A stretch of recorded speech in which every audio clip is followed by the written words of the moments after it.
Hi guys, ഇന്നങ്ങനെ നമ്മൾ മൂക്ക് കുത്താൻ പോവുകയാണ്. ഞാനിതിൻ്റെ ഷോർട്സ് അപ്ലോഡ് ചെയ്ത സമയത്ത് ഞാൻ പറഞ്ഞിട്ടുണ്ടായിരുന്നു ഞാൻ എൻ്റെ ലോങ് വീഡിയോ എത്രയും പെട്ടെന്ന് അപ്ലോഡ് ചെയ്യാമെന്ന്. പക്ഷേ അപ്ലോഡ് ചെയ്യാൻ പറ്റിയില്ല. ഞാനത് അപ്ലോഡ് ചെയ്യേണ്ടെന്ന് കരുതിയിരിക്കുകയായിരുന്നു. കാരണം ഞാൻ ആദ്യം ഒരു ജ്വല്ലറി പോയിട്ട് എനിക്ക് അവിടെ നിന്ന് കുത്താൻ പറ്റിയില്ല.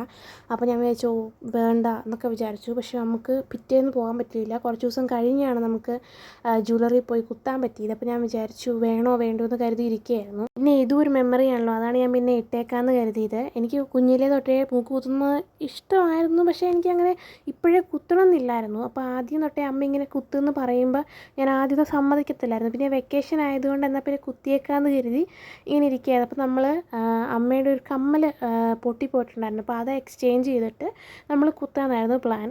നമ്മളിപ്പോൾ മൂക്ക് കുത്താൻ പോകുന്നത് കോട്ടയം ഭീമയിലാട്ടോ. കാരണം അമ്മയുടെ കമ്മലെടുത്തത് ഭീമയിൽ നിന്നാണ്. അപ്പം അവിടുന്ന് എക്സ്ചേഞ്ച് ചെയ്യുമ്പോഴും ഭീമയിൽ തന്നെ പോകാം എന്ന് കരുതിയിട്ടാണ് നമ്മൾ അങ്ങോട്ട് പോയത്.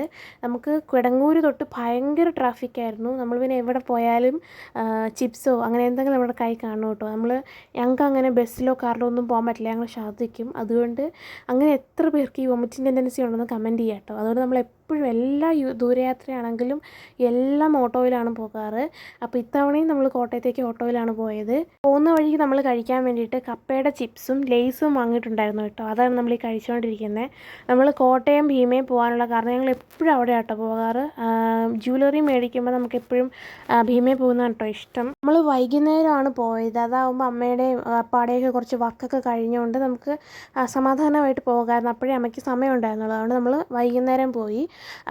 അത്യാവശ്യം നല്ല ട്രാഫിക് ഉണ്ടായിരുന്നു. നമുക്ക് നമ്മുടെ വീട്ടിൽ നിന്ന് ഒരു 1 hour ഉണ്ട് കോട്ടയത്തേക്ക്. പിന്നെ ഭീമയുടെ അവിടം വരെ ഒരു 1.5 hour ട്രാവൽ ഉണ്ടാവും. ഏറ്റുമാനൂർ തൊട്ട് കിടങ്ങൂർ തൊട്ടേ ട്രാഫിക്കായിരുന്നു. കിടങ്ങൂർ ഒരു 10 മിനിറ്റോളം ട്രാഫിക് ഉണ്ടായിരുന്നു. പിന്നെ ഏറ്റുമാനൂരായപ്പം ഭയങ്കര ട്രാഫിക്കായിരുന്നു. കുറേ നേരത്തേക്ക് ട്രാഫിക് ഉണ്ടായിരുന്നു കേട്ടോ. വൈകുന്നേരം ആയതുകൊണ്ടാണോ എന്നറിയത്തില്ല, ഒരു വശം ഫുൾ വണ്ടികളായിരുന്നു.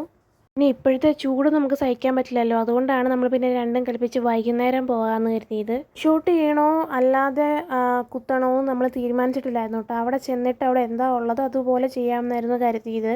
3 വർഷം മുമ്പ് യൂട്യൂബ് ചാനൽ തുടങ്ങുമ്പം ഫസ്റ്റ് വീഡിയോ ഇട്ട് കുറേ കഴിഞ്ഞ് നിർത്തി. പിന്നെ സെക്കൻഡ് ടൈം വീഡിയോ ഇട്ടു, അത് നിന്നുപോയി.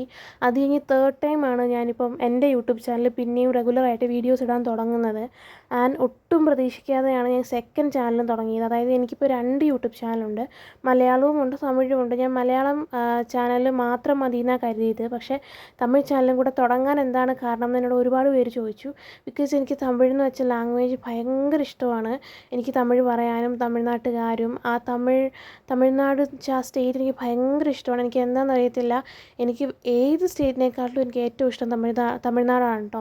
അവിടുത്തെ ആൾക്കാരെയൊക്കെ എനിക്ക് ഭയങ്കര ഇഷ്ടമാണ്, അവിടുത്തെ കൾച്ചറും. അതൊക്കെ കൊണ്ടാണ് ഞാൻ മെയിനായിട്ട് തമിഴ് ചാനൽ തുടങ്ങാൻ കാരണം കേട്ടോ. പിന്നെ എനിക്ക് സംസാരിക്കാനാണെങ്കിലും അവർ പറയുന്നത് മനസ്സിലാവും, പക്ഷേ എനിക്ക് അങ്ങോട്ട് സംസാരിക്കാൻ അറിയത്തില്ലായിരുന്നു കേട്ടോ. അപ്പോൾ ഇങ്ങനെ വോയിസ് ഓവർ ചെയ്യുമ്പോഴൊക്കെ നമ്മൾ പഠിക്കുമല്ലോ എന്ന് കരുതിയിട്ടാണ് തുടങ്ങിയത്. ഭയങ്കര റെസ്പോൺസ് ആയിരുന്നു എനിക്ക് ഫസ്റ്റ് വീഡിയോയിൽ തന്നെ. നിങ്ങൾ കണ്ടിട്ടില്ലെങ്കിൽ ഞാൻ ലിങ്ക് കമൻറ്റ് ബോക്സിൽ കൊടുക്കാം കേട്ടോ. നമ്മളങ്ങനെ ഭീമയിൽ ചെന്നിട്ട് കമ്മൽ നോക്കി. പക്ഷേ അമ്മയ്ക്ക് അങ്ങനെ ഇഷ്ടപ്പെട്ടില്ല. അതുകൊണ്ട് നമ്മൾ അവിടുന്ന് കുത്തുണ്ടാന്ന് പ്ലാൻ ചെയ്തിട്ട് നമ്മൾ തിരിച്ചു പോകുമായിരുന്നു. അത് കഴിഞ്ഞ് കുറച്ച് ദിവസം കഴിഞ്ഞ് ഇവിടെ പാലായിലെ പങ്കജ് ജ്വല്ലറി പോയിട്ടാട്ടോ ഞാൻ കുത്തിയത്.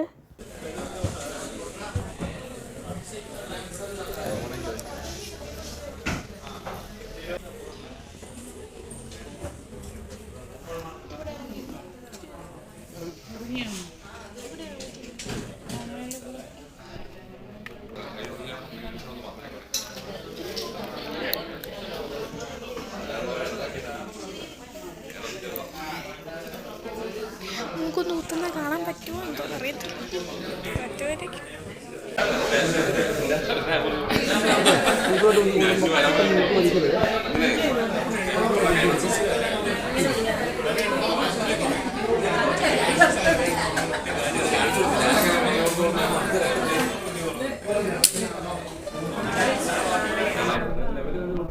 നമ്മൾ മൂക്കുത്തി കൊണ്ടുപോകാത്തതുകൊണ്ട് ഗൺഷോട്ടേ ചെയ്യാൻ പറ്റുള്ളായിരുന്നു കേട്ടോ. അല്ലാതെ കുത്തണമായിരുന്നു നമ്മൾ മൂക്കുത്തി കൊണ്ടുപോകണമായിരുന്നു. നമ്മളപ്പോൾ അവിടുന്ന് കിട്ടുന്ന ഒരു അലോയ് ഉണ്ടല്ലോ, സ്വർണ്ണം അല്ലാത്ത കൂട്ട്, അതിടാനായിരുന്നു പ്ലാൻ. എന്നിട്ടത് മൂക്ക് ഉണങ്ങി കഴിയുമ്പോൾ നമുക്ക് സ്വർണ്ണം ഇടാമെന്ന് പറഞ്ഞു. അങ്ങനെ നമ്മൾ അങ്ങനെയാട്ടോ ചെയ്തത്. ഗൺഷോട്ട് ആയതുകൊണ്ട് അത്യാവശ്യം നല്ല വേദന ഉണ്ടായിരുന്നു. നമുക്ക് കുത്തുന്ന സമയത്തൊരു വേദന കാണും, അത് കഴിഞ്ഞ് കുറച്ച് കഴിയുമ്പോഴാട്ടോ ശരിക്കുള്ള വേദന വരുന്നത്. ഒരാഴ്ച അനക്കരുത്, അത് കഴിയുമ്പോൾ നമുക്ക് വേറെ സ്വർണ്ണത്തിൻ്റെ മൂക്കുത്തി ഇടാമെന്ന് പറഞ്ഞു കേട്ടോ. അപ്പോൾ ഇതായിരുന്നു എൻ്റെ മൂക്ക് കുത്തുന്ന ഒരു എക്സ്പീരിയൻസ് പറയുന്നത്. അത്യാവശ്യം നല്ല വേദന ഉണ്ടായിരുന്നു. ഇങ്ങനെയുണ്ട്, എനിക്ക് ചേരുന്നുണ്ടോ എന്ന് പറയാം കേട്ടോ. അപ്പോൾ നമുക്ക് അടുത്ത വീഡിയോയിൽ വീണ്ടും കാണാം. അതുവരേക്കും ടാറ്റാ.